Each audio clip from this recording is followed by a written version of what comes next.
नमस्कार प्यारे विद्यार्थियों, नवोदय महाविद्यालय की ऑनलाइन कक्षाओं में आपका स्वागत है। हम बीएससी पार्ट 3 की क्वांटम मैकेनिक्स फिजिक्स के बारे में अध्ययन कर रहे हैं। क्वांटम मैकेनिक्स फिजिक्स में भी जो अपना पहला लेसन है उसके बारे में हम अध्ययन कर रहे हैं। पहला लेसन अपना कौन सा था? डेवलपमेंट ऑफ क्वांटम थ्योरी, यानी कि क्वांटम जो थ्योरी है उसका विकास कैसे हुआ, इसकी आवश्यकता क्यों हुई, ये अपने दैनिक जीवन में और प्राकृतिक घटनाओं में किस प्रकार से काम में आता है।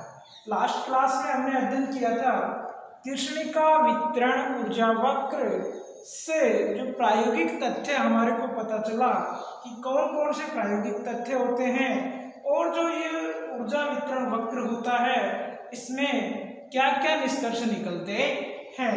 तो कल की क्लास में हमने 5 निष्कर्ष अध्ययन कर लिए थे। उसके बाद उन निष्कर्षों के 2 नियम हम पढ़े थे। एक तो वीन का विस्थापन नियम, एक था स्टीफन बोल्ट्जमैन नियम। दोनों नियम इंपॉर्टेंट हैं आपके कंपटीशन एग्जाम की दृष्टि से भी और यूनिवर्सिटी एग्जाम की दृष्टि से। काफी टाइम एग्जाम में छोटे क्वेश्चन में पूछा जाता है कि वीन के विस्थापन नियम को समझाइए, वीन के विस्थापन नियम को समझाइए। बहुत बार ये एग्जाम में छोटे क्वेश्चन के रूप में पूछा जाता है। तो वीन का जो विस्थापन का नियम था वो क्या था कि इस नियम के अनुसार जैसे जैसे क्या बढ़ाया जाता है, ताप का मान, यानी कि जैसे जैसे ताप का मान बढ़ता जाता है वैसे वैसे ही ऊर्जा का जो शिखर मान से संबंधित तरंगदैर्घ्य है, तरंगदैर्घ्य के न्यूनतम मान की ओर विस्थापित होती जाती है। यही पढ़ा होगा। वीन के विस्थापन नियम में हमने क्या पढ़ा था? Lambda minimum proportional to 1/T।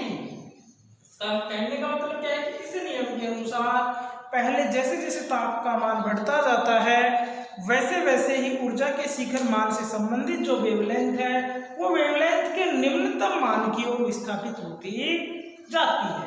इसे ही हम वीन का विस्थापन का नियम कहते हैं, यानी कि lambda minimum proportional to 1/T। और उसके बाद में प्रोपोर्शनल चिन्ह को हटाया तो एक कांस्टेंट यूज में लिया जिसका क्या नाम था? बी को क्या कहते हैं? यहाँ पे वीन नियतांक कहते हैं, जिसकी वैल्यू कितनी थी? 2.898 × 10⁻³ यही थी ना। उसके बाद यानी कि वीन का विस्थापन नियम और एग्जाम में पूछा जाता है। उसके बाद में कि भाई ये जो वीन के विकिरण का जो नियम है वो वीन ने दिया था, वीन विकिरण नियम। तो इसमें ये कहाँ तक तो सफल हुआ, कहाँ इसको असफलता मिली और इस नियम के माध्यम से ये क्या समझा पाया है। तो प्यारे विद्यार्थियों, जब हम वीन विकिरण नियम से ग्राफ खींचते हैं तो वीन विकिरण नियम और कृष्णिका वितरण वक्र, यानी कि वीन का जो वितरण वक्र था और कृष्णिका वितरण वक्र जो हमने कल अध्ययन किया है उन दोनों की तुलना की जाती है। यानी कि प्रायोगिक तथ्यों से जब तुलना की जाती है तो वीन वक्र की कृष्णिका वितरण वक्र से कुछ वैल्यू कम प्राप्त होती है।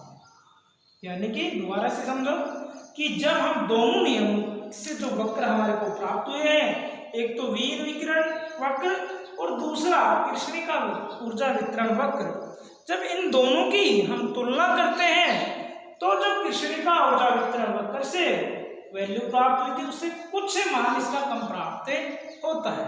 तो हम कह सकते हैं कि जो कृष्णिका विकिरण के संपूर्ण आरेख को यह समझाने में असफल रहता है। कल हमने पढ़ा था कृष्णिका विकिरण वक्र, या हम कह सकते हैं उसको कृष्णिका ऊर्जा वितरण वक्र पढ़ा था।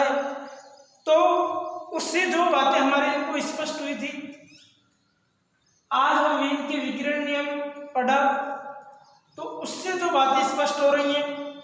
तो ये कह रहा है कि वीन के जो विकिरण नियम या विकिरण वक्र से हम कृष्णिका विकिरण वक्र को नहीं समझ सकते। क्या कहा है इसने कि कृष्णिका विकिरण के संपूर्ण आरेख को यह समझाने में असफल रहता है।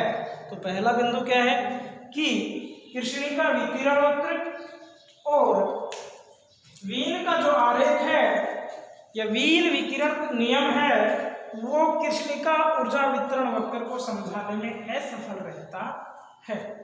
तो ये भाई क्या समझाता है भाई? वो तो चलो पूरा आरेख तो ये नहीं समझा पाया, लेकिन ये क्या समझा पाता है? इन दोनों वक्रों से स्पष्ट होता है, इन दोनों नियमों से स्पष्ट होता है कि जो वीन विकिरण नियम है ये लघु तरंगदैर्घ्य प्रास की जो विकिरण होती है उनके लिए ही लागू होता है। किसके लिए लागू होता है? जो लघु तरंगदैर्घ्य प्रास में जो विकिरण की ऊर्जा वितरण होगा उसकी, यानी कि जो ऊर्जा का वितरण उसमें होगा उसकी व्याख्या संपूर्ण रूप से करते हैं। तो क्या कह सकते हैं कि वीन विकिरण नियम से लघु तरंगदैर्घ्य, लघु प्रास तरंगदैर्घ्य में जो ऊर्जा वितरण होती है उसको हम समझ सकते हैं। किसके माध्यम से समझ सकते हैं? वीन विकिरण नियम के माध्यम से समझ सकते हैं। यानी कि इसको एक इसकी सफलता भी कह सकते हैं कि वीन विकिरण नियम की या वीन को कहाँ सफलता मिली? लघु तरंगदैर्घ्य प्रास में जो ऊर्जा वितरण होता है वहां वीन को सफलता मिली। इस ऊर्जा वितरण को वीन सही रूप से समझा सकता है, लेकिन जो दीर्घ तरंगदैर्घ्य प्रास में जो ऊर्जा वितरण था, विकिरणों का जो ऊर्जा वितरण था उसको यह नहीं समझा सका। तो स्टूडेंट्स क्या बताया है? वीन विकिरण नियम की सफलता तो क्या है? सफलता एक है, असफलता कई है। भाई सभी के जीवन में सफलताएं कम मिलती है, असफलताएं ज्यादा मिलती है, क्योंकि जीवन संघर्षशील है। इसी प्रकार ये जो वैज्ञानिक थे इन्होंने भी बहुत संघर्ष किया, बहुत रिसर्च किया, उसके बाद में कहीं इनको सफलता मिल जाती थी, कहीं नहीं मिलती थी। तो वही ये समझा पा रहा है कि जो वीन का विकिरण नियम है उसमें इसको कहां तक सफलता मिली, किसको समझाने में? कृष्णिका ऊर्जा वितरण वक्र को ये कहां तक समझा सका, ये चीज ये बता रहा है। क्या बता रहा है? तो इसने यह बताया है कि हम वीन के विकिरण नियम की सहायता से जो लघु तरंगदैर्घ्य प्रास में विकिरणों का ऊर्जा वितरण होता है उसको तो हम समझ सकते हैं, लेकिन दीर्घ तरंगदैर्घ्य प्रास में विकिरणों का जो ऊर्जा वितरण होता है वो हम नहीं समझ सकते। किसके माध्यम से नहीं समझ सकते हैं? वीन के विकिरण नियम के माध्यम से नहीं समझ सकते हैं। प्यारे स्टूडेंट्स, ये जो ग्राफ है ये वर्णक्रमीय ऊर्जा घनत्व और तरंगदैर्घ्य के मध्य है। जब दोनों ग्राफों की हम तुलना करते हैं कौन कौन से की, एक तो वीन विकिरण वक्र जो हम पढ़ रहे हैं, एक जो कल हमने पढ़ा था कौन सा? कृष्णिका वितरण वक्र। इन दोनों की तुलना करने पर ही पाया जाता है कि जो वीन वक्र से हमारे को वैल्यू प्राप्त हुई है वो कृष्णिका ऊर्जा वितरण वक्र से कुछ से कम प्राप्त होती है। नोट्स किस रूप में लिखना है? सबसे पहले टॉपिक डालेंगे वीन विकिरण नियम की सफलता और असफलता। उसके बाद एक साइड में यानी कि राइट साइड में ग्राफ बनाएंगे, तरंगदैर्घ्य और ऊर्जा वर्णक्रमीय ऊर्जा घनत्व के मध्य में ग्राफ बनाया जाता है। तो प्रायोगिक रूप से स्पष्ट होता है कि फिर क्या लिखेंगे हम कि वीन विकिरण नियम कृष्णिका विकिरण के संपूर्ण आरेख को समझाने में असफल रहता है। उसके बाद में लिखेंगे कि वीन विकिरण नियम और कृष्णिका ऊर्जा वितरण नियम से स्पष्ट होता है कि वीन विकिरण नियम लघु तरंगदैर्घ्य, क्या? लघु तरंगदैर्घ्य प्रास में विकिरण के ऊर्जा वितरण को समझा सका है। यानी कि ये तो इसकी हो गई सफलता। और इसकी असफलता क्या है? यह दीर्घ तरंगदैर्घ्य प्रास में विकिरणों के ऊर्जा वितरण को नहीं समझा सका, यानी कि इसकी व्याख्या करने में यह असफल रहता है। तो प्यारे स्टूडेंट्स, यहाँ तक किसी को कोई दिक्कत? इस प्रकार से आपको अपनी नोटबुक में राइट करना है। उसके बाद भाई ये तो वीन हो गया, एक हमने पढ़ा था रेलेजेंस यानी कि उसने भी कृष्णिका वितरण वक्र को कहाँ तक समझाया या कहाँ तक वो उसमें सफल हुआ, ये हम देखते हैं। तो रेले जीन्स ने जब प्रयोग किया, किसने? रेले जीन्स ने, किसकी व्याख्या करने के लिए? जो कृष्णिका ऊर्जा वितरण वक्र हमने पढ़ा है उसकी व्याख्या करने के लिए इसने प्रयास किया, तो यह भी इसको संपूर्ण रूप से नहीं समझा सका। यह भी इसको क्या नहीं कर सका? संपूर्ण रूप से इस आरेख को नहीं समझा सका। तो यह किसको समझा सका? भाई वीन ने तो बताया कि लघु तरंग धैर्य के लिए काम, लघु तरंग धैर्य प्रास में जो ऊर्जा वितरण होगा उसके लिए काम करता है। इसका जस्ट अपोजिट रेले जीन्स ने समझा कि भाई ये धीरक तरंग धैर्य प्रास में जो ऊर्जा वितरण वक्र होगा उसको समझाने में सफल रहता है। किसमें सफल रहता है? ये जो धीरक तरंग धैर्य प्रास है उसमें जो भी ऊर्जा वितरण होगा उसको समझाने में सफल रहता है। यह लघु तरंग धैर्य प्रास के लिए काम नहीं कर पाता है। तो क्या करता है ये? कृष्णिका वितरण आरेख को समझाने में संपूर्ण रूप से असफल रहता है, यानी कि संपूर्ण आरेख को नहीं समझा पाता है। यह केवल धीरक तरंग धैर्य प्रास में ही लागू होता है। तो दोनों में अंतर कुछ दिख रहा है? स्पष्ट है अंतर कि भाई वीन विकिरण नियम तो लघु तरंग धैर्य प्रास के लिए लागू होता है और रेले जीन्स नियम धीरक तरंग धैर्य प्रास के लिए लागू होता है।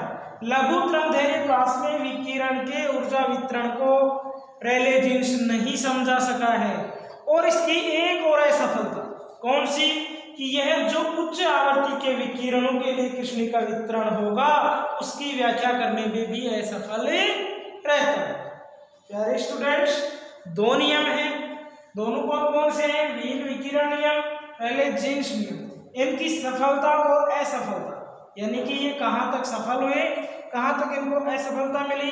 जब हम रेले जीन्स नियम से कृष्णिका और यानी कि कृष्णिका वक्र सतत रूप में प्राप्त हुआ था, डिसकंटिन्यूअस रूप में नहीं था।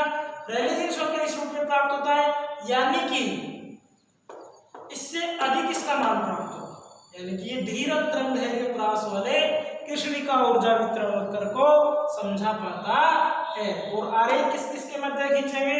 तरंग धैर्य और वर्णक्रमीय ऊर्जा घनत्व के मध्य आरेख खींचा जाता है। तो पहले तो किसको लिखोगे?